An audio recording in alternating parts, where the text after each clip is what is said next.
अस्सलाम वालेकुम नाज़रीन, आप देख रहे हैं नया पाकिस्तान और मैं हूं शहजाद इकबाल। वफाकी हुकूमत ने माली साल का बजट, माली साल 2020-2021 का बजट काबीना से अप्रूवल के बाद आज कौमी असम्बली में पेश कर दिया है। Hammad Azhar minister for industries ने यह बजट पेश किया और उन्होंने कहा कि ये बजट रिलीफ बजट है। अब क्या ये बजट वाकई रिलीफ बजट है एक आम आदमी के लिए और उन तमाम कारोबारी शख्सियात के लिए जो कि कोरोना वायरस की वजह से ज़्यादा मुतासर हुए हैं, इसका जायज़ा हम प्रोग्राम में लेंगे। लेकिन ये बताना ज़रूरी है कि ये बजट रिलीफ बजट क्यों होना है, क्योंकि कोरोना वायरस के जो असरात हैं और ख़ास तौर पे जो लॉकडाउन के असरात हैं उससे दुनिया भर की मईशत तबाह हुई है। पाकिस्तान की मईशत पर भी असरात देखे गए हैं। इकनॉमिक सर्वे 2019-20 जो कि कल शाया किया गया, उस रिपोर्ट के मुताबिक गुर्बत में, पाकिस्तान में जो गुर्बत की लकीर के नीचे लोग रहते हैं उसमें 1 करोड़ का इजाफा होगा इस कोरोना वायरस और लॉकडाउन की वजह से। इसमें कहा गया है रिपोर्ट में कि जो इंतहाई गरीब आदमी हैं उनकी तादाद 5 करोड़ से बढ़ के 6 करोड़ हो जाएगी, यानी कि कोरोना वायरस की वजह से जो गरीब अफराद की तादाद है वो 1 करोड़ से तजावुज़ कर जाएगी, 5 से 6 करोड़ हो जाएगी, जबकि बेरोज़गारी पर भी इसके संगीन असरात होंगे। इस रिपोर्ट में यह बताया गया है कि अगर महदूद लॉकडाउन होता है तो इससे 14 लाख लोग अपनी रोज़गार गंवा देंगे। अगर जुज़वी लॉकडाउन होता है तो इकनॉमिक सर्वे के मुताबिक 1 करोड़ 23 लाख लोगों की नौकरी पर इसके असरात होंगे और अगर मुकम्मल लॉकडाउन किया जाता है तो 1 करोड़ 85 लाख अफराद अपनी रोज़गार को खो बैठेंगे। और आज बजट स्पीच के दौरान हमाद अजहर ने बताया कि जो आखिरी 3 माह है उसमें कोरोना वायरस और जो लॉकडाउन है उसकी वजह से जो मैक्रो इकोनॉमिक इंडिकेटर्स हैं उस पर बहुत ज़्यादा मनफी असरात नजर आए हैं। माली साल 2019-20 के दौरान पाकिस्तान पर कोरोना के जो फौरी असरात ज़ाहिर हुए, तकरीबन तमाम सनतें और कारोबार बुरी तरह मुतासर हुए। GDP में अंदाज़न 3300 अरब रुपए की कमी हुई, जिससे इसकी शरह नमू 3.3% से कम होकर नेगेटिव 0.4% तक रह गई। मजमूई बजट खसारा जो GDP का 7.1% था 9.1% तक बढ़ गया। FBR महसूलात में कमी का अंदाज़ा 900 अरब रुपए है। वफाकी हुकूमत का नॉन टैक्स रेवेन्यू 102 अरब रुपए कम हुआ। रेमिटेंसेज और एक्सपोर्ट्स बुरी तरह मुतासर हुई हैं और बेरोज़गारी और गुर्बत में इजाफा हुआ है। हमाद अजहर बता रहे थे कि क्या असरात हैं और पहले 9 महीने देखे जाएं तो वहाँ पर लग रहा था कि एक स्टेबिलिटी है, मैक्रो इकोनॉमिक स्टेबिलिटी है, कोई बहुत ज़्यादा ग्रोथ नहीं थी लेकिन एक स्टेबिलिटी की तरफ जा रहे थे। लेकिन आखिरी जो 3-4 माह है उसमें कोरोना वायरस की वजह से असरात बहुत ज़्यादा मनफी रहे। इस बजट के हवाले से आज हमाद अजहर साहब ने यह बताया है कि किसी किस्म का नया टैक्स इस बजट में नहीं लगाया जाएगा। जो सरकारी मुलाजमीन है ना उनकी सैलरी में इजाफा होगा ना ही उनकी पेंशन में इजाफा किया जाएगा। और टोटल जो तरक्याती बजट है वो 1324 अरब रुपए है, जिसमें से वफाक का जो PSDP शेयर है वो 650 अरब रुपए होगा, 650 अरब रुपए होगा। आदादो शुमार पे नजर डालते हैं। जो मैक्रो इकोनॉमिक इंडिकेटर्स हैं, पिछले साल जो तरक्की की शरह थी वो 1.9% थी। इस साल का टारगेट 3.3% था, लेकिन इस साल के अख्ताम पे जो GDP ग्रोथ है उसका एस्टिमेट लगाया गया है कि वो मनफी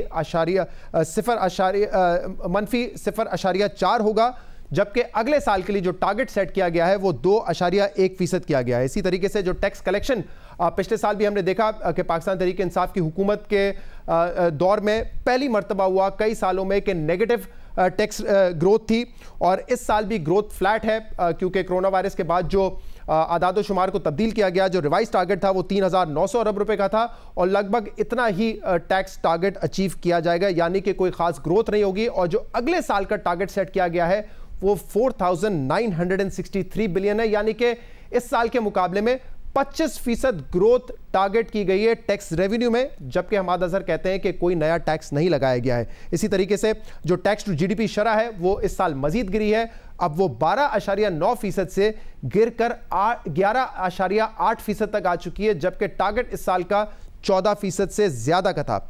इसी तरह जो माली खसारा है तहरीक इंसाफ के पहले साल में वो 9.1% था, इस साल का टारगेट था 7.1%, लेकिन ऐसा लगता है कि इस साल के अख्ताम पर यह 9.5% तक होगा या डबल डिजिट में भी जा सकता है, जबकि अगले साल का टारगेट फिस्कल डेफिसिट का 7% रखा गया है और जो प्राइमरी बैलेंस है वो -5%, -0.5% रखा गया है अगले साल का टारगेट।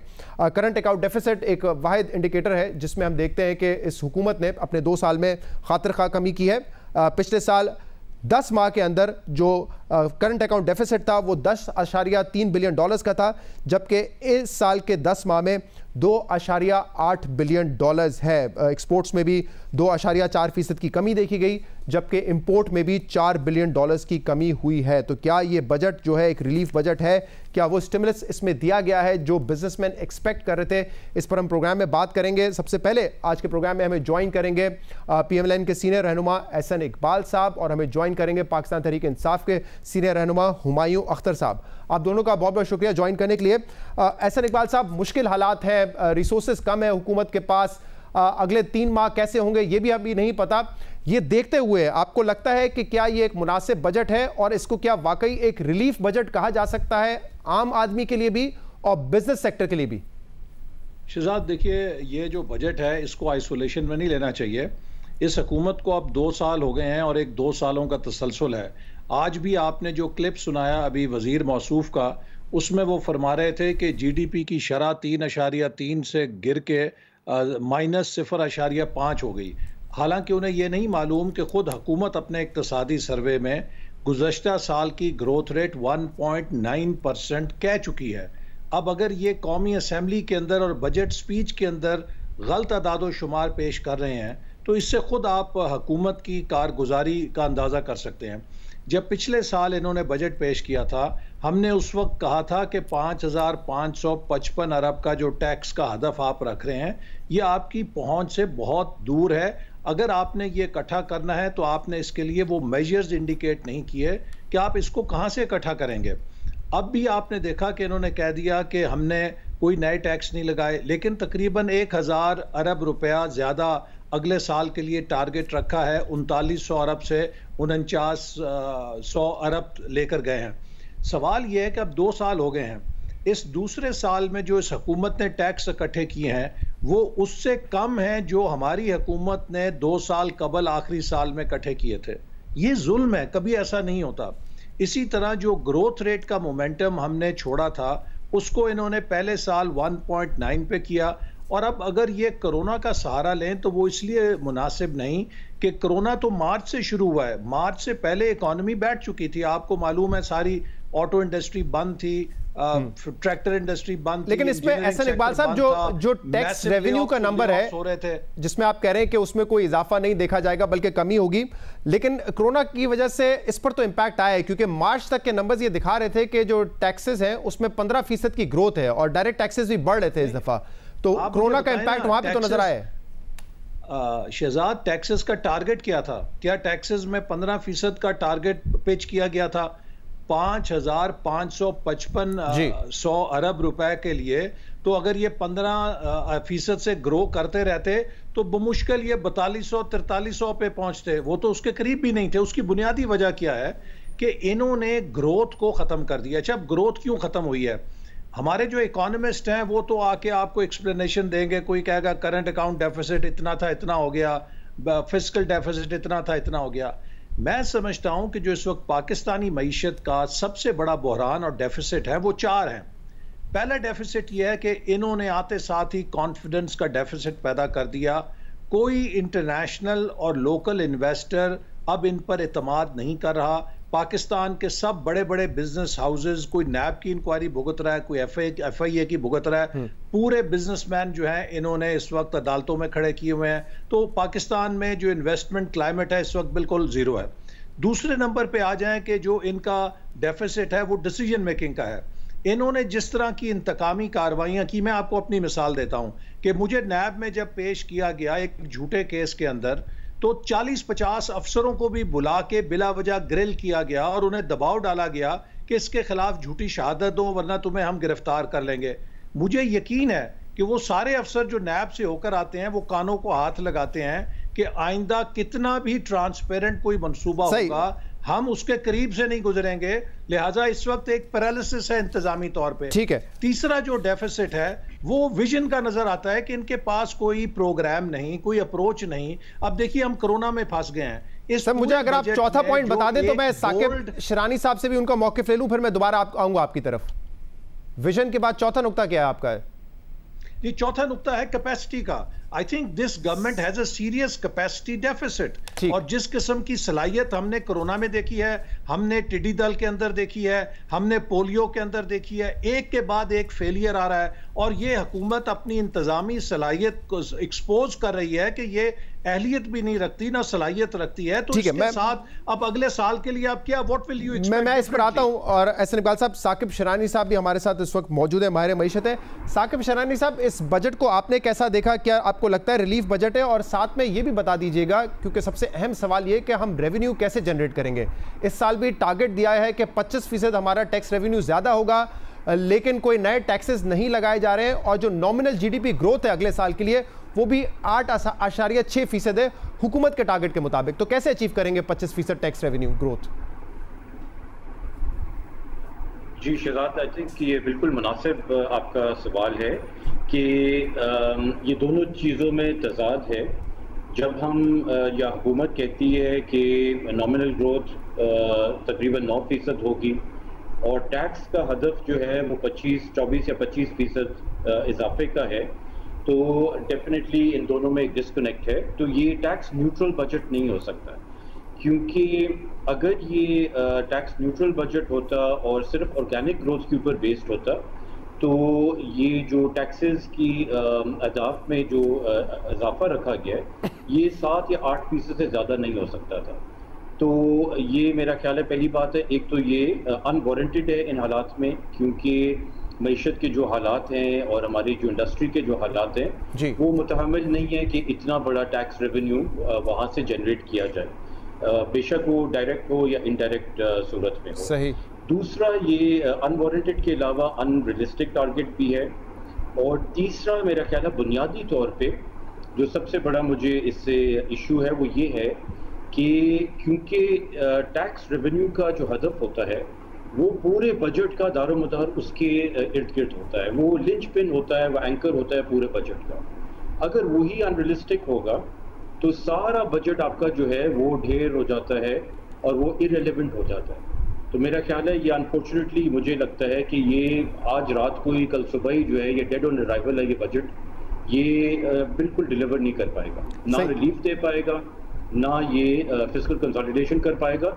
इसमें इतने सारे तजाद हैं कि ये अनफॉर्चुनेटली ये डेड ऑन अराइवल होगा। साकिब शरानी साहब, ये भी बताइएगा कि एक्सपेंडिचर साइड पे भी कोई उम्मीद है कि इस दफ़ा हमें कोई रिलीफ मिलेगा? पिछले साल 2900 अरब रुपए का डेट सर्विसिंग का हमारा हदफ था, इस साल भी 3000 अरब के आसपास है। क्या कोई फ़ायदा नहीं मिला हमें जब ये कहा गया था कि जो G20 कंट्रीज़ हैं या पेरिस क्लब का जो लोन है वो डेफर हो जाएगा? कोई इम्पैक्ट उसका नहीं नज़र आ रहा है या इम्पैक्ट है उसका? और इस वक्त जो ये डेट सर्विसिंग है 3000 अरब की, वो लोकल डेट पे मबनी है? हाँ जी, ये ज़्यादातर लोकल डेट पे मबनी है। उसका इम्पैक्ट है तकरीबन 1.2 या 1.3 बिलियन डॉलर्स का डेट रिलीफ नज़र आ रहा है। 2970 बिलियन रुपीस पे डेट सर्विसिंग है, इससे ज्यादा इसने तजावुज नहीं किया, डिस्पाइट द फैक्ट कि आपका जो फिस्कल डेफिसिट है वो 9.4%, 9.5% के लगभग है। राइट। तो साकिब शनाई साहब, इन दी एंड मैं ये पूछना चाहूँगा, मुझे पता है यू हैव टू गो, कि कोई ऐसा इस बजट में ऐसा पॉइंट है जो आप समझते हैं कि बिजनेस के लिए स्टिमुलस प्रोवाइड करेगा या गरीब आदमी के लिए किसी किस्म की रिलीफ प्रोवाइड करेगा? अच्छा, इनफैक्ट हमारा राब्ता मुनक़ता हो गया साकिब शरानी साहब से। हुमायूं अख्तर साहब, सबसे पहले तो आपने सुना साकिब शरानी साहब को ही, वो कह रहे हैं कि सारी बुनियाद जो है ना बजट की वो टैक्स रेवेन्यू पर होती है, और वही इतना अनरियलिस्टिक रखा है आपकी हुकूमत ने कि बाकी बजट में फिर तजाद ही तजाद नजर आते हैं। कैसे अचीव करेंगे 25% का टैक्स रेवेन्यू टारगेट, आप लोग ग्रोथ का टारगेट, जब आप खुद कह रहे हैं कि 2% से जीडीपी ग्रो करेगी, इन्फ्लेशन अफरात सिर्फ 6.5% होगी? कैसे होगी ऑर्गेनिक ग्रोथ इतनी टैक्स जीडीपी ग्रोथ में? मैं इसका जवाब देता हूँ। सबसे पहले एहसन इकबाल साहब और उनकी फैमिली मेंबर्स के लिए हम सब दुआ गो हैं कि अल्लाह ताला उन सबको जल्द सेहत दे। दूसरा, जो फर्स्ट 9 मंथ्स की परफॉर्मेंस है, आई नो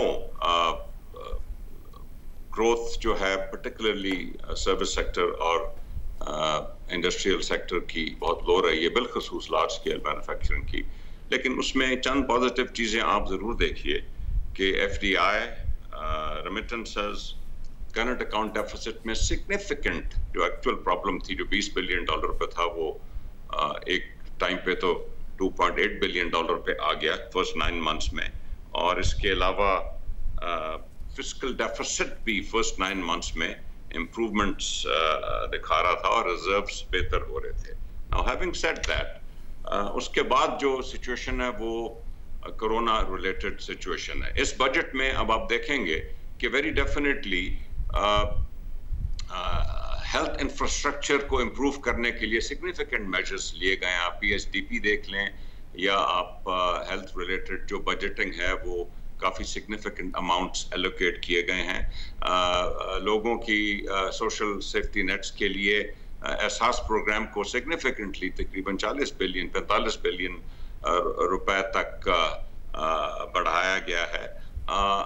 आपका जो स्पेसिफिक सवाल है, मैं गुजारिश करूं कि ठीक है हम इन्फ्लेशन लो एक्सपेक्ट कर रहे हैं और ग्रोथ भी लो एक्सपेक्ट कर रहे हैं, तो आप कह रहे हैं कि सिर्फ FPR रेवेन्यू उतना ग्रो कर सकता है, लेकिन आप एक एस्पेक्ट भूल रहे हैं, इंटरेस्ट रेट सिग्निफिकेंटली कम। मैं समझता हूं कि पाकिस्तान की जॉब्स 75 से 80% और FPR के रेवेन्यूज 75 से 80% मैन्युफैक्चरिंग सेक्टर से आते हैं। और उसमें एक बहुत बड़ा स्टेप पहले ही हो चुका है, जो स्टेट बैंक ने अपना डिस्काउंट रेट 13.25 से 8% पे ले आए हैं। और मैं समझता हूं कि इसमें फर्दर कमी की गुंजाइश है, क्योंकि कोर इन्फ्लेशन जो non oil not food inflation है वो अभी तकरीबन 6-6.5% पे है। फर्दर रिडक्शन एक्सपेक्ट करेंगे और ये सबसे बड़ा बूस्ट होगा मैन्युफैक्चरिंग सेक्टर की रिवाइवल के लिए, जो -6 -7% पे लार्ज स्केल है। और सर ये जो भी आप कह रहे हैं कि हमने एक पैकेज दिया है या डिस्काउंट रेट में कमी आई है, ये तमाम चीजें मद्देनजर रखते हुए ही कहा है कि 2% की ग्रोथ होगी। सवाल ये पैदा होता है फिर हम टैक्स रेवेन्यू कहां से इकट्ठा करेंगे? कह रहे हैं कि कोई नया टैक्स भी हमने नहीं लगाया है, तो फिर वो मैथ्स ही 2 + 2 = 4 नहीं हो रहा ना, यहाँ पे ये इशू है। शहजाद साहब 2% ग्रोथ ओवरऑल इकोनॉमी की होती है। मैं आपको बता रहा हूं कि FPR का रेवेन्यू प्राइमरीली क्योंकि मैन्युफैक्चरिंग सेक्टर से आता है, मैं मैन्युफैक्चरिंग सेक्टर में क्योंकि बेस बहुत लो है -7 से, मैं इसमें सिग्निफिकेंट ग्रोथ देख रहा हूं और इसलिए FPR के रेवेन्यू में मैं समझता हूं कि जो आप इन्फ्लेशन प्लस ग्रोथ का कह रहे हैं उससे ज्यादा रेवेन्यू आ सकता है। एक और मैं आपसे चीज गुजारिश करूं, एक आखिरी मेरा पॉइंट कि डिस्काउंट रेट कम होने से जो डोमेस्टिक डेट है उसकी डेट सर्विसिंग, जो कि डेट सर्विसिंग का प्राइमरीली जो बड़ा हिस्सा होता है तकरीबन 75%, वो डोमेस्टिक डेट सर्विसिंग होता है, उसमें सिग्निफिकेंट कमी आएगी क्योंकि हमारे कमी नहीं आ रही है ना। इसीलिए मैंने साकिब शिरानी साहब से कहा कि अगले साल के लिए भी जो टारगेट रखा गया है इस लो इंटरेस्ट रेट के बावजूद वो 3000 अरब है तकरीबन, तो 3000 अरब रुपए की डेट सर्विसिंग इस साल भी हमने करनी है। शायद पेरिस क्लब से अगर हमें कुछ मिल जाए डेफर्ड, तो हमारा जो एक्सटर्नल डेट की सर्विसिंग है वो कम हो जाएगी, लेकिन डोमेस्टिक डेट तो बहुत बढ़ गया पिछले 3 माह में। नहीं, देखिए डोमेस्टिक डेट, मैं डोमेस्टिक डेट की बात नहीं कर रहा, मैं डेट सर्विसिंग की बात कर रहा हूँ। डेट बढ़ना एक चीज है और जो उसका आपने सूद देना है वो एक अलग चीज है। जो एक्सपेंस में आता है वो तो सूद आता है ना। वही मैं कह रहा हूँ 3000 अरब है इस साल जो टारगेट रखा गया, आप लोगों ने रखा है 3000 अरब सर्विसिंग चार्ज। जी बिल्कुल, सर्विसिंग में कमी आई है क्योंकि इंटरेस्ट रेट्स कम हुए, फर्दर कम होंगे और वेरी डेफिनेटली आपको जो पेरिस क्लब है वो डिफर करेगा और आप बाकी जो MFIs हैं, वर्ल्ड बैंक है, Asian development bank, Islamic development bank वगैरह जो डेवलपमेंट फाइनेंशियल इंस्टीट्यूशंस होते हैं, ये आपको फर्दर डिफरमेंट और रिस्ट्रक्चरिंग करेंगे। इससे आपको एक सवाल हुमायूं साहब, फिर मैं एहसन इकबाल साहब की तरफ भी जाऊंगा। आपने भी 4 दिन पहले जो कॉलम लिखा था उसमें आपने 3 बातें कहा था कि बड़ा इंपॉर्टेंट है, जिसमें से नुक्ता नंबर 2 उसमें आपने ये कहा था कि जो इस वक्त अनएम्प्लॉयमेंट का खदशा है, जो लॉकडाउन की वजह से लोगों को जॉब लॉसेस होंगी, उनके माली हालात खराब होंगे, इसलिए वो जो डायरेक्ट ट्रांसफर है वो सिलसिला जारी रहना चाहिए। तो वो तो आपने जारी नहीं रखा है। एहसास प्रोग्राम में आप लोगों ने अमाउंट जरूर बढ़ाया है, हमने एहसास को जी, लेकिन वो इतना सिग्निफिकेंट नहीं है जिस तरह का अभी 144 अरब रुपए आप लोगों ने 12 मिलियन फैमिलीज को दिए। मेरा ख्याल है शहजाद, मैंने जल्दी में फिगर्स देखे हैं, हम तकरीबन तो 235 बिलियन तक ले गए, 208 अरब तक वेरी डेफिनेटली जारी है। हाँ, लेकिन वो एहसास प्रोग्राम में आपने इजाफा जरूर किया, लेकिन डायरेक्ट पेमेंट जिस तरह अभी की थी 3 महीने के लॉकडाउन की वजह से, वो डायरेक्ट पेमेंट एहसास प्रोग्राम से ही होनी है। वो इतनी सिग्निफिकेंट नहीं है ना, क्योंकि अभी तो आप लोग क्लेम कर रहे हैं कि आपने 12 मिलियन खानदान को 3 महीने के लिए 144 अरब रुपए दिए। अब आप पूरा एहसास प्रोग्राम अगले साल का रख रहे हैं 208 अरब रुपए। तो इसीलिए कह रहा हूं कि वो जो इजाफी डायरेक्ट पेमेंट थी वो इस बजट में नहीं देखी गई है। बट शहजाद इकबाल, हम एक्सपेक्ट नहीं कर रहे कि जो सिचुएशन जो पिछले 2-3 महीने रही है ये पूरे साल चलेगी। सही। अच्छा एहसान इकबाल साहब, दो बातें इसमें इंपॉर्टेंट है। एक तो आप ये कह रहे हैं कि ग्रोथ जरूरी है, जाहिर सी बात है ग्रोथ नहीं होगी, जॉब क्रिएशन नहीं होगी, लोग बेरोजगार होते रहेंगे। लेकिन दो इंडिकेटर्स अगर हम देखें कोरोना वायरस से पहले, एक तो जो फिस्कल डेफिसिट है, जो माली खसारा है, वो 4% का था, और जो प्राइमरी डेफिसिट का टारगेट दिया था 0.6% का पूरे साल का, IMF उससे हम बहुत बेहतर कर रहे थे। हमारा प्राइमरी बैलेंस सरप्लस में था 0.5% 9 महीने के अंदर। जो हमारे एस्टिमेट हैं और हम उसको देख रहे हैं, हमें तो लग रहा है कि कोई फिस्कल डेफिसिट 12% तक चला गया है। ये देखिए, ये बजट इन्होंने इतनी कॉन्ट्रडिक्शंस के साथ बनाया है और हौच पौच बनाया है। आप देखिएगा कि अगले चंद दिनों के अंदर लोग इसको पोस्टमार्टम करके इसको रेजा रेजा कर देंगे। इसके अंदर इतनी ज़्यादा कॉन्ट्रडिक्शंस हैं। अच्छा, फिर एक बात जो ग्रोथ के हवाले से इंपॉर्टेंट है, देखिए ग्रोथ कहाँ से ट्रिगर होती है? ग्रोथ आती है इन्वेस्टमेंट से। इन्वेस्टमेंट कहाँ से ट्रिगर होती है? पब्लिक सेक्टर इन्वेस्टमेंट से। पब्लिक सेक्टर इन्वेस्टमेंट कहाँ से आती है? पब्लिक सेक्टर डेवलपमेंट प्रोग्राम से, जो PSDP जिसे कहते हैं। ये हुकूमत मुसलसल जो हमारा तरक्याती बजट है उसे घटाती जा रही है, और इस साल जो ये 650 अरब कह भी रहे हैं, उसमें दरअसल जो वजारतों का, मिनिस्ट्रीज का जो कोर प्रोग्राम है उसके लिए 580 अरब रुपए हैं, जो तकरीबन निसफ है जो हमारे दौर में 1000 अरब तक PSDP चली गई थी। अच्छा, अब मैं आपको उसके अंदर कुछ 2-4 लतीफ़े सुनाता हूँ PSDP में। अब इन्होंने CPEC का सबसे बड़ा जो प्रोजेक्ट है, फ्लैगशिप प्रोजेक्ट ML1, जिसमें बड़ा कहा जी हमने मंजूर कर लिया, वो तकरीबन 9 अरब डॉलर का प्रोजेक्ट है। कहते हैं ओवर हमने 9 ईयर्स पीरियड करना है। जितनी रकम PSDP में उस मंसूबे के लिए दिखाई गई है, अगर 24 अरब रुपए आप औसत कर लें तो 197 साल 197 ईयर्स लगेंगे उस मंसूबे को मुकम्मल करने के लिए। इसी तरह अगर आप मोमन डैम और भाषा डैम की कीमत देख लें कि जो उसके अंदर पैसे मुख्तस किए गए हैं, इनको 15 से 50 साल लगेंगे मुकम्मल होने के लिए। इतनी गैर हकीकत पसंदाना एलोकेशंस की गई हैं। और मेरे लिए ज़ाती तौर पे बड़ा दुख है, जब मैं था तो आखिरी साल हमने हायर एजुकेशन कमीशन के लिए 46 अरब डॉलर का 46 अरब रुपए का डेवलपमेंट बजट रखा था। इन्होंने उसे घटा के 29.5 अरब रुपए कर दिया है। और जो यूथ स्किल डेवलपमेंट प्रोग्राम था जिसके 5 अरब रुपए होते थे, उसको जीरो कर दिया है। अच्छा एहसान इकबाल साहब, मुझे अगर आप मुझे ये बता सकें कि जुल्म ये किया है कि फाटा मर्जर जब हुआ था तो हमने फाटा के लोगों से प्रॉमिस किया था कि 10 साल के लिए हम उन्हें 40 से 50 अरब रुपए डेवलपमेंट के लिए देंगे ताकि मेन स्ट्रीम हो। सही। एहसान इकबाल साहब, अगर डेवलपमेंट फंड भी खत्म कर दिया। मुझे ये बताइए कि आपकी हुकूमत होती, आपने ये बजट बनाना होता, क्या मुख्तलिफ किया जा सकता था? कहां से, क्या इन हालात में नए टैक्सेस आप लगाते टैक्स रेवेन्यू को बढ़ाने के लिए? वो शायद मुमकिन नहीं होता इस वक्त, तो लोग बल्कि टैक्स एग्जेम्पशंस मांग रहे हैं कि अगर हमारी हुकूमत बरकरार होती तो हम इस लो प्लेटफॉर्म पे ना गिरते। हम तो 6% के एक मोमेंटम पे थे। अगर कोरोना भी आता तो चलो 6 से गिर के 4 पे आ जाते, 3.5 पे आ जाते, ये बुरा हाल ना होता कि हम नेगेटिव ग्रोथ में चले जाते। लेकिन उससे हटकर हमें हर कीमत पे जो तरक्याती बजट है उसे प्रोटेक्ट करना चाहिए था। हमें ग्रोथ चाहिए। अभी हमायूं साहब इंडस्ट्री की बात कर रहे थे। मैंने बताना चाहता हूं कि इस बजट के अंदर तो खुद हुकूमत ने नेगेटिव ग्रोथ का टारगेट रखा है इंडस्ट्री और लार्ज स्केल मैन्युफैक्चरिंग के लिए, तो हुकूमत तो उसमें ग्रोथ देख ही नहीं रही। तो कहां से हम एम्प्लॉयमेंट क्रिएशन करेंगे जब आपकी इंडस्ट्री भी ग्रो नहीं कर रही है? हुमायूं साहब इसको रिस्पॉन्ड कर दीजिए। वो कह रहे हैं कि इस वक्त ग्रोथ जरूरी है मईशत के लिए, और PSDP टारगेट जो सेट किया गया है उतना यूटिलाइज इस साल भी हमने देखा था कि आप लोगों ने किया नहीं हुआ, कटौती उसी में हुई। क्या कहेंगे? देखिए, जो फिस्कल स्पेस अवेलेबल है उसमें हमने 650 बिलियन रखा है। सूबों का भी आप अगर देखें तो सूबों का भी 670 बिलियन है। टोटल तकरीबन 1350 बिलियन का PSDP है। 70 बिलियन एलोकेट किए गए हैं कोविड रिलेटेड खर्चे के लिए। इशू PSDP में हमेशा इशू ये होता है जी कि PSDP पूरा खर्च हो जाए, और मैंने बहुत कम हुकूमतें देखी हैं जो बजट एस्टिमेट करें। खैर ये तो एक्स्ट्राऑर्डिनरी साल था, इसलिए हमने इस साल भी हमने तकरीबन मेरे ख्याल 650 बिलियन खर्च किया है PSDP में। इशू सारा ये होगा कि हम जो हमारे एक्सपेंडिचर्स हैं उनको कंट्रोल कर सकें ताकि जो एलोकेटेड PSDP है उसको हम पूरा का पूरा खर्च कर सकें। बहुत बहुत शुक्रिया। हमारे साथ शहजाद एक बात सूबों के हवाले से जरूर कहना चाहूंगा।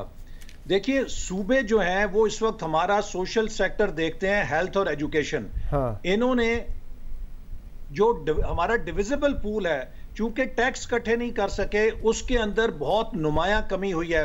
इस साल इन्होंने टारगेट किया था कि डिविजिबल पूल में 3100 अरब होंगे, लेकिन ये दे पाए हैं सिर्फ 2300 अरब रुपया। अब जब सूबों को आप पैसे कम देंगे तो सूबों की एडीपीज भी कम होंगी, और इन्होंने सूबों की एडीपीज पर भी कट लगा दी है, और ये सूबों को दबाव डालते हैं कि आप सेविंग शो करें ताकि हमारा डेफिसिट कम हो। नतीजा क्या है कि जब सूबों का एनुअल डेवलपमेंट प्लान कम होगा, उनका तरक्याती बजट कम होगा, तो उसका सबसे ज्यादा असर पड़ेगा तालीम और सेहत के ऊपर, क्योंकि ये कोर फंक्शन है जो सूबों के पास है। ठीक है, बहुत बहुत शुक्रिया एहसन इकबाल साहब और हुमायूं अख्तर साहब हमारे साथ मौजूद थे। ये तो मैक्रो लेवल पे हम डिस्कशन कर रहे थे कि इस बजट के इंडिकेटर्स क्या हैं, अगले साल के लिए क्या टारगेट्स हैं। ज़रा माइक्रो लेवल पे भी देखते हैं और बिजनेस कम्युनिटी से पूछेंगे कि क्या वो मुतमईन है इस बजट से, और क्या ये बजट एक स्टिमुलस प्रोवाइड कर सकता है जिसकी ज़रूरत थी इस वक्त, क्योंकि जो लॉकडाउन हुआ है कोरोना वायरस की वजह से जो मईशत की रफ्तार में कमी आई है, उसके लिए बिजनेस कम्युनिटी एक स्टिमुलस पैकेज मांग रही थी। क्या वो इस बजट में उनको नजर आ रहा है या नहीं, एक ब्रेक के बाद बात करेंगे, हमारे साथ रहिएगा। वफाकी हुकूमत की जानिब से आज माली साल 2020-2021 का बजट कौमी असम्बली में पेश किया गया। अगले साल का जो टैक्स रेवेन्यू टारगेट है वो 4963 बिलियन तक रखा गया है। इसके अलावा जीडीपी ग्रोथ एक्सपेक्टेड है 2.1% की, और जो दिफाई बजट है उसमें भी इस साल इजाफा देखा गया है।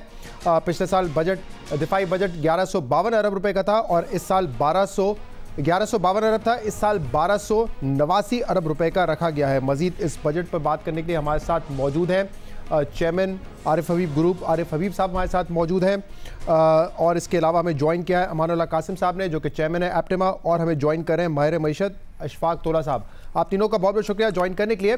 आरिफ हबीब साहब, एक एक्सपेक्टेशन थी कि ग्रोथ स्लो हो रही है, बिजनेस जो है चल नहीं रहे, खासतौर पे कोरोना वायरस की वजह से बड़ा एक शदीद इम्पैक्ट आया है, तो इस बजट में कोई ना कोई रिलीफ होगा आम आदमी के लिए भी और बिजनेस के लिए भी। क्या वो रिलीफ इस बजट में आपको नजर आया है? आई थिंक बजट में तो रिलीफ नहीं है, लेकिन पहले गवर्नमेंट ने काफी रिलीफ्स जो हैं वो अनाउंस किए हुए हैं ऑलरेडी, और उम्मीद ये थी कि बस अगर ये बजट जो है वो टैक्स फ्री बजट हो तो फिर जो है वो आई थिंक खैर है। तो मुझे लगता है कि वो टैक्स फ्री बजट जो है वो ये नजर आ रहा है, और जो ये डिपेंड किया गया है हमारे रेवेन्यू के टारगेट्स को अचीव करने के लिए, वो इसी पे किया गया है कि अल्लाह करेगा ये कोरोना वायरस जो है को हम काबू पा लेंगे, या उसकी वजह से जो है ये लॉकडाउन नहीं होगा और काम जो है वो चलते रहेंगे। तो ये एक्सपेक्ट करना, क्योंकि ऑलरेडी हम 9% के जो है वो बजट डेफिसिट पे खड़े थे, तो आई थिंक उसमें रिलीफ तो कोई बहुत ज्यादा जो है वो एक्सपेक्ट नहीं कर रहे थे, बट यही था कि कोई किसी किस्म का कोई एडिशनल टैक्सेस ना आए, पर्टिकुलरली IMF प्रोग्राम में होते हुए। तो आई बिलीव कि ये टारगेट जो है वो अंडर द सर्कमस्टांसेस जो है वो ठीक है, और अगर ये मामला इसी तरह स्मार्ट लॉकडाउन के साथ चलते रहे तो आई थिंक ये चीज जो है वो अचीवेबल है।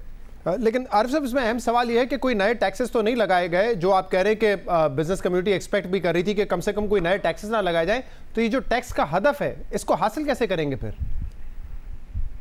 आई थिंक इसमें यही मैं अजम्पशन मुझे लग रही है कि अजम्पशन ये है कि हम ये स्मार्ट लॉकडाउन के साथ जो है चलेंगे, क्योंकि शहजाद अभी हम देखें कि ये हफ्ते 10 दिन जो अभी एक्टिविटी स्मार्ट लॉकडाउन के साथ चीजें जो है खुली हैं, तो मैंने देखा कि हमारी कंपनीज की जो है वो सेल्स 4 गुना बढ़ गई, जो मतलब पूरे एक महीने में जितनी सेल्स हुई थी पिछले महीने में, वो एक हफ्ते के अंदर उतनी सेल जो है वो हो गई।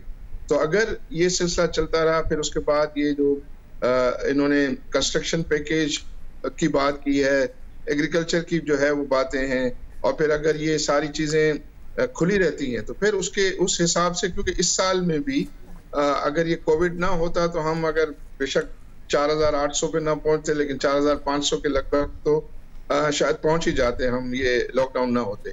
तो उस सिनेरियो में और अभी पूरा साल जो है वो पड़ा है। फिर मेरी नजर में जो इंटरेस्ट रेट का कम होना, फिर ये है कि इंस्टॉलमेंट की जो रीपेमेंट इंस्टॉलमेंट की डिफरमेंट है, जिससे 500 बिलियन रुपीस जो है कि लिक्विडिटी जो है वो बोरोर्स के हाथ में रह जाती है।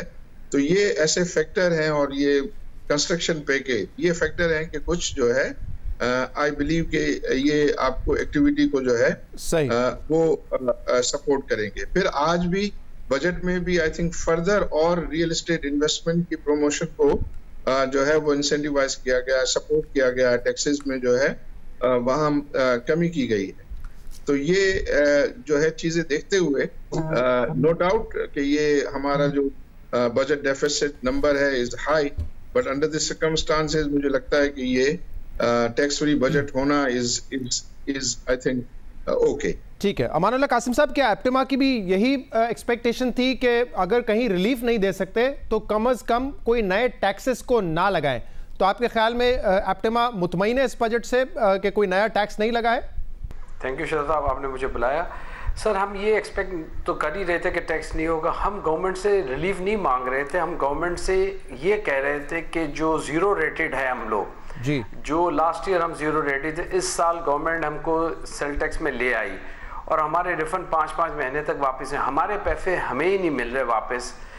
तो उसमें हम गवर्नमेंट से रिलीफ ये मांग रहे थे कि चलें आप ज़ीरो रेटेड ना करें, अब 5% कर लें। जो हमें हाईली एक्सपेक्टेशन थी जब हमें हमारी गुफ्तगू हुई सबसे इस्लामाबाद में डायरेक्ट बात हो रही थी, जूम पर भी बात हुई, मीटिंगें हुई, तो हम एक्सपेक्ट कर रहे थे कि गवर्नमेंट ज़ीरो रेटेड नहीं नाफिज करे, लेकिन कम से come across the board 5% sale tax ले, क्योंकि इस वक्त रिफंड गवर्नमेंट ने जो प्रॉमिस किया था गवर्नमेंट ने 72 आवर्स में कभी भी नहीं दिया। तो 4 से 5 महीने हमारे रहे, प्लस हमारे पास जो अल्हम्दुलिल्लाह बहुत अच्छा एक्सपोर्ट शुरू हो रहा है, लेकिन जो यूरोप से हमारे ऑर्डर आ रहे हैं वो 90 डेज़ की बजाय 180 डेज़ पेमेंट मांग रहे हैं। तो एक चीज़ मैं यहाँ लेता हूँ, फिर कपड़ा बनाता हूँ, फिर गारमेंट बनाता हूँ और एक्सपोर्ट करता हूँ, it takes 8 to 9 months now for the payment. तो हमने गवर्नमेंट से रिलीफ मांगा था कि सेल टैक्स में हमें 5% ले आए तो हम रिलैक्स हो जाए। दूसरी बात हमने गवर्नमेंट से ये कही थी कि 1.5% टर्नओवर टैक्स है, 1.5%, उसको for the time in for 6 months आप उसको हाफ कर दें ताकि हमको थोड़ा रिलीफ, क्योंकि हम नफ़ा तो प्रॉफिट तो हमारी आउट ऑफ द क्वेश्चन हो गया, क्योंकि we are competing with India, China, Bangladesh, Vietnam, क्यों उन सब के पास ऑर्डर कम हुए हैं, तो कंपटीशन हैवी है। उसके बाद गवर्नमेंट से हमने एक और भी चीज़ मांगी थी कि हमें एनर्जी में गवर्नमेंट ने फिक्स रेट दिए थे $6.5 और 7.5 सेंट। उसके लिए हमने गवर्नमेंट से कहा था ये नेक्स्ट ईयर तक कम से कम कंफर्म बजट में कर दे, जो गवर्नमेंट ने नहीं किया। तो इस बजट में अब मैंने लास्ट सुबह भी किसी चैनल पर कहा था कि अब गवर्नमेंट जो कर रही है, मुझे लग रहा है कि बजट तो for the sake of budget है, but within every month government has to change their attitude and the policies. जैसे लॉकडाउन ये अभी खुला है, हमारे यहाँ कोविड-19 के केसेस बढ़ गए, तो मुझे नहीं पता कि 2 हफ्ते तक ये केसेस अगर बढ़ते रहे तो हमारी इंडस्ट्री पर भी अफेक्ट होगा, हमारे लेबर्स पर भी अफेक्टेड होंगे। तो अब मैं एक्सपेक्ट ये कर रहा हूँ गवर्नमेंट से कि विद इन नेक्स्ट मंथ एक और चीज़ भी गवर्नमेंट से हम डिमांड कर रहे थे कि 5 साल गवर्नमेंट ने एक्सपोर्ट पॉलिसी बनाई हुई है जिसमें हमने 25 बिलियन का कमिटमेंट किया है, वो पॉलिसी गवर्नमेंट से हम रिक्वेस्ट करेंगे वो दे दें ताकि उसके बेस पर हमें तहफ़्फ़ुज़ जो भी जहन में हम उसके मुताबिक काम कर सकें और 5 साल की एक फिक्स पॉलिसी आ जाए। मुझे अगर मानुल्लाह साहब आप ये बता सकें, आप कह रहे हैं कि ज़ीरो रेटेड ख़त्म करने का हमने कहा था, अगर वो नहीं कर सके तो सेल्स टैक्स 5% कर दें। पिछले साल फ़ायदा कितना हुआ है? जो आदाद-ओ-शुमार मेरे पास हैं, ग़ालिबन 250 अरब रुपए का फ़ायदा हुआ है सेल टैक्स में, क्योंकि बहुत सारे लोग ऐसे थे जो कि एक्सपोर्ट के नाम पे लोकल मार्केट में बेच रहे थे। क्या ये नंबर दुरुस्त है? और जो रिफंड्स की आप बात कर रहे हैं, हुकूमत तो कह रही है कि अब तो रिफंड्स हम रिकॉर्ड सतह पे कर रहे हैं। इन कोरोना वायरस के दिनों में 100 अरब से ज़्यादा के रिफंड किए गए और ग़ालिबन इस साल में ही 200 अरब से ज़्यादा के रिफंड कर चुकी है हुकूमत। नहीं, वो आपकी बात सही है। रिफंड 2 चीज़ें थी, इसमें हमारा इनपुट आउटपुट नहीं था। मैंने एक ज्ञान लिया या कॉटन लिया, जब तक मैं एक्सपोर्ट नहीं करता मुझे रिफंड नहीं मिलता। कोरोना वायरस की वजह से 2 महीने 2.5 महीने हमारी प्रोडक्शन बंद हो गई जी। अब ये 4 महीने या 5 महीने बाद हमारा एक्सपोर्ट होगा, हमें रिफंड मिलेगा। नंबर 1, लोकल में जिससे भी हम माल लेते थे, आप सब लेते हैं, उसको पहले 60 डेज़ में पेमेंट हम कर रहे थे, अब उसको 120 डेज़ 150 डेज़ हो गया। तो जब तक मैं उसको पेमेंट ही नहीं दूंगा सेल टैक्स आएगा ही नहीं। तो ये सारी चीज़ें जो है हमने गवर्नमेंट को इसलिए 5% का हमने कहा 17%। अच्छा, दूसरा 17% से गवर्नमेंट ने जो टैक्स कलेक्ट किया है वो 5% से बेहतर सेट टैक्स, क्योंकि देखिए जब इतनी बड़ी अमाउंट होती है 7-17% की, तो लोग इसमें थोड़ा 19-20 करते ही हैं। और आपके जो ऑर्गेनाइज सेक्टर है और अनऑर्गेनाइज सेक्टर है वो ज़्यादा है, तो अगर आप 5% में ले आते तो अनऑर्गेनाइज सेक्टर भी इसमें आ जाता। हम ये नहीं कह रहे खत्म कर दें, हम ये गवर्नमेंट से एग्री करते हैं कि सेल टैक्स लगाए ताकि एक्सपोर्टर, ठीक है, आप चाहते थे वो 5% हो रही था मसला ना हो। ठीक है। अशफाक तोला साहब, क्योंकि टैक्स के मामलात को आप बेहतर समझते हैं, ज़रा आप भी बता दीजिएगा। ये सवाल मैं अभी साकिब शनाई साहब से भी कर चुका हूँ, आरिफ हबीब साहब से भी किया, कि ये अचीव कैसे करेंगे, क्योंकि सारा दारोमदार बजट का जो है वो टैक्स रेवेन्यूज़ पर है। अगर वो टैक्स रेवेन्यू हम नहीं इकट्ठा कर सकेंगे तो शायद PSDP में कटौती करनी पड़े, या एजुकेशन बजट में करनी पड़े, या हेल्थ सर्विसेज में करनी पड़े। देखिए, जैसे अमानुल्लाह साहब ने अभी आपको कहा है, आरिफ भाई जो कह रहे थे कि ये कोविड के पहले भी मेरा ख्याल है मैंने तो 4000 अरब से कभी ऊपर नहीं लिया था, और मैं समझता हूँ मैक्सिमम 4200 अरब पे जाता, और 4200 अरब में भी जैसे अमानुल्लाह साहब कह रहे हैं ना, इनके 100 से 150 अरब के रिफंड्स बाकी हैं, और कम से कम 75 अरब से करीब आपका जो आपने लिया है एडवांसेस ले चुके, और बहुत सारे ऐसे इंस्टीट्यूशंस हैं जिनके दिसंबर तक की एडवांस इंस्टॉलमेंट आप ले चुके हैं, जो कि बाद में एडजस्ट हो, तो 225 मिलियन आप वो माइनस कर दीजिएगा जो भी आपका आप कलेक्शन करेंगे। अगले साल के लिए मुझे दो तरफा तलवार नजर आ रही है, दो धारी है। एक तो यह है कि अभी हमें यही नहीं पता कि कोविड की पोजीशन क्या हो, और कोविड के जुमरे में आके हमने मेरा ख्याल है IMF को 4800 अरब एग्री करने की बजाय 4400 पे जब हम आ रहे थे, और अब हम 3800-3900 अरब के दरमियान आएंगे, और उसमें भी मैं समझ रहा हूँ रियल टाइम 3600-3700 से ऊपर नहीं होगा। इसके बाद अगर मैं देखता हूँ पोजीशन को, और जैसे अमानुल्लाह साहब ने कहा कि कोविड जितना फैला है और जिस तरीके से जितना मेरा ख्याल है स्मार्ट लॉकडाउन, आरिफ भाई मेरे बड़े हैं, इनसे मैं माजरत के साथ कहूंगा, ये policy is a failure everywhere in the world. जहां पर प्रोग्रेसिव हो गर्व आपका कोरोना का, तो वहां पर स्मार्ट लॉकडाउन काम नहीं करते, वहां आपको स्ट्रिक्ट लॉकडाउन करना है, कर्व नीचे आती है, फिर स्मार्ट लॉकडाउन पे आप जाते हैं, और उसकी वजह से आपको या तो शायद पहले 200-300 अरब एडिशनल आप इन्वेस्टमेंट करके लॉकडाउन कर लेते, ज्यादा बेहतर होता।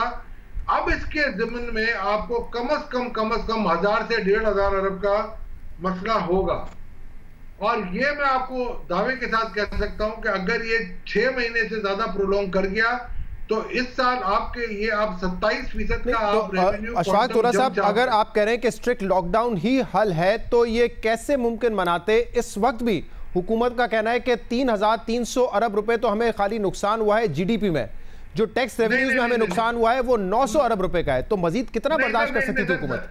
नहीं, एक मिनट शहजाद, आपने अपना जो GDP टारगेट लिया था वही अनरियलिस्टिक था। आपने पिछले साल के GDP टारगेट का हशर देख लिया आपने? जी, 3.3% से 1.9% पे रिवाइज करना पड़ा था उसको। वो उसको मिना करके वो कह रहे हैं GDP का टारगेट नहीं, मैं तो टैक्स रेवेन्यू के टारगेट की बात कर रहा हूं। और मुझे एक बात बताइए, आपने 1421 अरब तो 10 महीने में नोट छापे, तो ये भी तो आप देखें ना, फिर आप कहां से इन्फ्लेशन लेके आए? दोनों तरफ आप देखें, और मैं ये समझता हूं अगर आप कॉस्ट ऑफ लॉकडाउन देखते हैं तो 400 अरब हुकूमत का तो दावा है स्टेट बैंक से तो हमने कोई बोरोइंग की नहीं है, जो बोरोइंग हुई है वो बैंक्स के जरिए की है, बैंक्स के थ्रू की है, और वो कह रहे थे पहले ही हम 1200 अरब रुपए का कैश पहले ही ले चुके थे, IMF में जाने से पहले कैश रिजर्व बिल्ड कर चुके थे, नई बोरोइंग तो नहीं हुई है स्टेट बैंक से। सर मैंने जो है ना उल्टे सीधे कान में भी हैंड फ्री पहनी है, उल्टे में भी पहन सकता हूं, तो इस हाथ दे से उस हाथ ले वाली बात थी। आप देख लें स्टेट बैंक की फिगर्स है जो वीकली रिपोर्ट छपती है, इसमें प्राइवेट सेक्टर लेंडिंग कम हो रही है, आपकी वर्किंग कैपिटल कम हो रही है, माइनस में जा रही है, और गवर्नमेंट बोरिंग बढ़ रही है।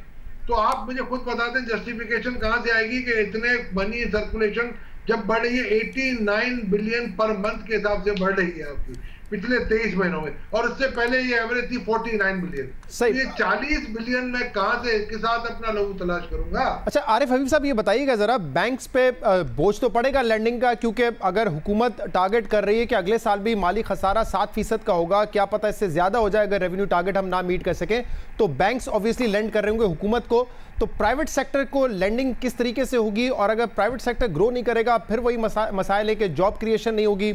इस साल भी हम बड़ी ख़राब पिक्चर देख रहे हैं कि गुर्बत की लकीर के नीचे भी 1 करोड़ से ज़्यादा लोग चले जाएंगे, जॉब लॉसेज होंगी, कैसे इससे टैकल किया जाएगा फिर?